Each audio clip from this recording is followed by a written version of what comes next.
కాంగ్రెస్ బీజేపీలపై మంత్రి మల్లారెడ్డి మరోసారి రెచ్చిపోయారు. నిజామాబాద్లో నిర్వహించిన బీఆర్ఎస్ ఆత్మీయ సమ్మేళనంలో పాల్గొన్న మల్లారెడ్డి కీలక వ్యాఖ్యలు చేశారు.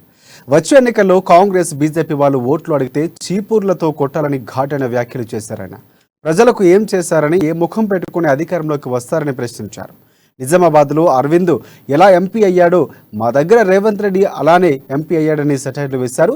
రోడ్ల మీద తిరుగుతూ రేవంత్ రెడ్డి అధికారంలోకి వస్తా అంటున్నాడంటూ ఎద్దేవా చేశారు. వచ్చే ఎన్నికల్లో బీఆర్ఎస్ తిరిగి అధికారంలోకి వస్తుందంటూ ధీమా వ్యక్తం చేశారు.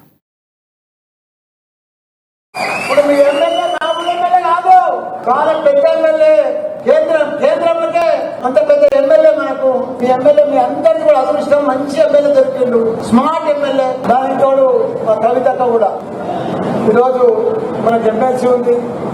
పాపం మన నిజామాబాద్ బిడ్డ, మన ఆడబిడ్డ, మన రాణి రుద్రమాదేవి.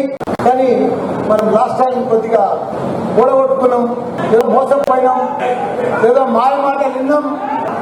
మాయమాటలు మోసపోయి ఆ బీజేపీ గెలిపించుకున్నాం. మనకు చాలా బాధ కూడా అయింది. అప్పటి నుంచి మనకు ఒక రూపాయి రాలే. వాళ్ళు పసుపు కోడన్నారు, పచ్చ కోడన్నారు, ఆ కోడన్నారు, ఏమి లేదు. వాళ్ళు తేరు కూడా అయిపోయింది, వాళ్ళ పని కూడా అయిపోయింది. అంతటితో దరిద్రం ఎదురుగా పిల్లలు ఖతమైపోయింది. మొన్న కర్ణాటక తోటి అది కూడా ఖతమైపోయింది ఆ బీజేపీ ప్రభుత్వాన్ని. పాపం ఈసారన్నా భారీ మెజారిటీ తోటి మళ్ళా మా కవితక్కను మళ్ళా ఎంపీగా చేయాలని కూడా మీ అందరికీ ఎక్కడ చూసినా మన